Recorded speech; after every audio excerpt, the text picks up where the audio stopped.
Burundais. La politique congolaise évoquée hier à Paris, l'écrivain franco-congolais Alain Mabankou a été reçu par le président français suite à sa lettre ouverte pour dénoncer le silence de la France après la présidentielle du 20 mars au Congo-Brazzaville, où le général Jean-Marie Michel Mokoko a été placé en garde à vue hier soir à la DGST, la Direction générale de surveillance du territoire. Annonce faite par son avocat. L'ancien chef d'état-major de l'armée congolaise est mis en cause dans une vidéo datant de 2007 dans laquelle on le voit discuter d'un plan pour chasser le président Denis Sassou Nguesso du pouvoir. Jean-Marie Michel Mokoko vit en résidence surveillée depuis la présidentielle du 20 mars dernier à laquelle il s'était porté candidat, élection remportée par Denis Sassou Nguesso. Et de cette réélection du président congolais à la tête donc du Congo-Brazzaville, il en était question hier à Paris, au palais présidentiel de l'Élysée, où était reçu l'écrivain franco-congolais Alain Mabankou, un peu plus d'un mois après la publication d'une lettre ouverte à François Hollande pour dénoncer le silence de la France après cette présidentielle contestée. Le romancier a été reçu pendant 3/4 d'heure, le temps d'évoquer, dit-il, le scrutin, l'opération militaire dans la région du Poul et l'éventualité d'un dialogue politique. Karine Franck. Alain Mabankou avait hier soir le sentiment d'avoir été écouté par le président François Hollande. Nous n'avons pas eu des points de dissension. C'est peut-être cela qui m'a surpris aussi, parce que moi je pensais évidemment qu'il y aurait une certaine confrontation qui irait chacun dans sa position. Voilà, la France est autonome, le Congo est indépendant. Mais là, quand j'ai rappelé qu'il ne s'agissait plus de la question vraiment d'un langage diplomatique, qu'il fallait passer à un langage plus clair devant des populations qui étaient dans une situation de peur constante vis-à-vis des violences, vis-à-vis des arrestations, vis-à-vis de la difficulté d'information, là, les points se sont rejoints tranquillement. Et à en croire l'écrivain franco-congolais, les deux hommes sont d'accord sur la nécessité d'organiser un dialogue. Puisque nous sommes dans une situation de blocage politique, qu'est-ce qu'il faut faire? J'ai proposé notamment la prise en compte de la nécessité d'un dialogue placé sous le patronage de la communauté internationale. Donc j'ai exposé cela avec la virulence peut-être qui est la mienne et il a écouté avec le calme qui est le sien. Alain Mabankou souhaite que cette grande conférence internationale soit organisée en dehors du Congo, pourquoi pas à Paris. Et on reviendra sur la politique au Congo-Brazzaville, sur la réélection de Denis Sassou Nguesso contestée par l'opposition avec le président du parti ARD, Mathias Dzon, sera l'invité. Afrique Matin sur RFI, Magali Lagrange. La présidentielle a eu lieu il y a presque 3 mois, le 20 mars dernier au Congo-Brazzaville, et elle a été remportée dès le premier tour par le président sortant, Denis Sassou Nguesso. Aujourd'hui, 3 mois plus tard, les crispations politiques persistent. Plusieurs opposants et membres de la société civile sont en prison ou assignés à résidence. Pour en parler, l'opposant Mathias Dzon, président de l'ARD, l'Alliance pour la République et la démocratie, est l'invité de Christophe Boisbouvier. Mathias Dzon, bonjour. Bonjour. Le 20 mars dernier, Denis Sassou Nguesso a été officiellement réélu avec plus de 60% des voix. Est-ce que vous reconnaissez sa victoire? Bon, ça c'est lui qui dit qu'il a été réélu. Pour nous, il n'a pas été réélu et cette élection, nous ne la considérons pas. Donc on ne reconnaît pas sa victoire. C'est d'ailleurs la raison pour laquelle nous le considérons aujourd'hui comme un président de fait. Parce qu'il a changé la Constitution alors qu'il n'avait pas le droit de changer la Constitution. Et ensuite, pendant les élections, il a donné les résultats qui ne sont pas les résultats sortis des urnes, mais les résultats qui conviennent à Denis Sassou Nguesso.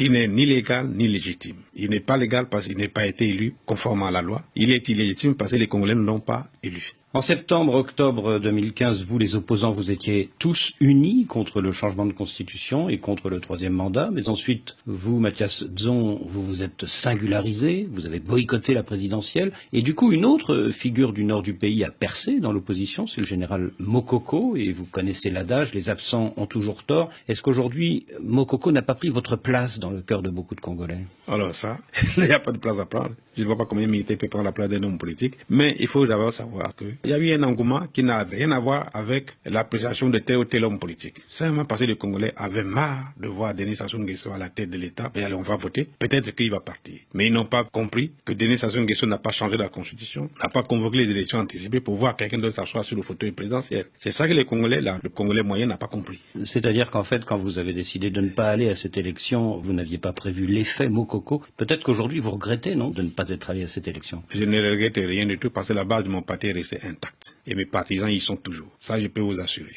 En dehors des États-Unis et de l'Union européenne, personne n'a dénoncé la réélection de Denis Sassou Nguesso. Est-ce que, comme l'écrivain congolais Alain Mabankou, vous êtes déçu par ce qu'il appelle le long silence et l'hypocrisie de François Hollande?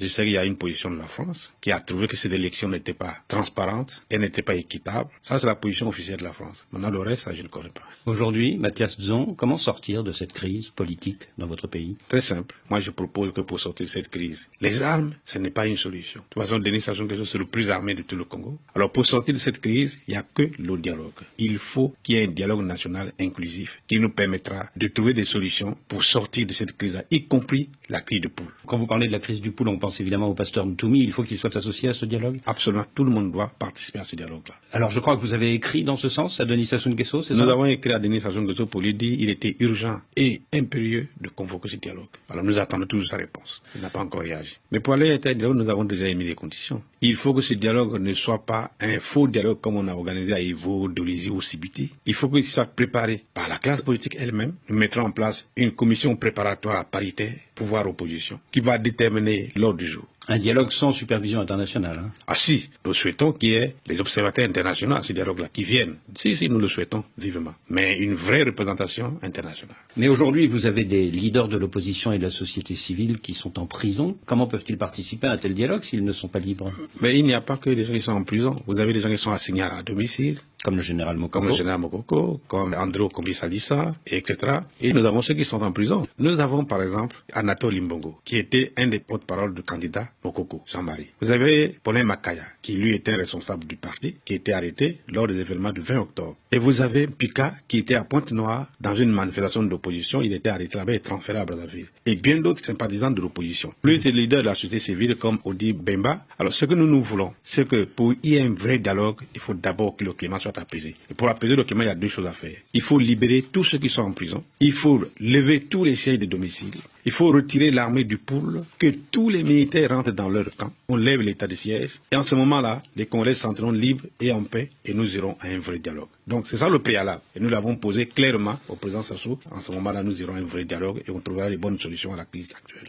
Les opposants qui sont allés à la présidentielle et qui sont aujourd'hui réunis dans les plateformes Frocad et IDC demandent également ce dialogue inclusif. Est-ce qu'on peut dire qu'il y a une réconciliation de toute l'opposition autour de ce projet? Pas seulement ceux de l'opposition. Tous les Congolais sont intéressés par le dialogue. Parce que les Congolais ont marre de la guerre. Parce que beaucoup de Congolais ont perdu leur vie. Et tous les Congolais, y compris les gens qui ne s'intéressent même pas à la politique, sont d'accord avec le dialogue. Aujourd'hui, c'est donc une idée forte, y compris dans la majorité présidentielle. Je vous informe que le Premier ministre nommé récemment par le président Sassou, Clément Mwamba, a mis en mouvement son ministre délégué chargé des relations avec le Parlement, qui est en train de contacter un certain nombre de personnalités sur le dialogue. Oui, mais pour l'instant, Denis Sassou Nguesso n'a pas répondu à votre lettre. Il n'a pas répondu. On espère que les gestes que fait le Premier ministre nous mènera à cela, que Sassou puisse réagir. Parce que c'est lui qui peut convoquer le dialogue, c'est pas le Premier ministre. C'est lui qui prendra un décret présidentiel pour dire, nous convoquons le dialogue. Hommes politiques, retrouvez-vous, mettez-vous dans les conditions de préparation de ce dialogue-là. C'est ce que nous attendons.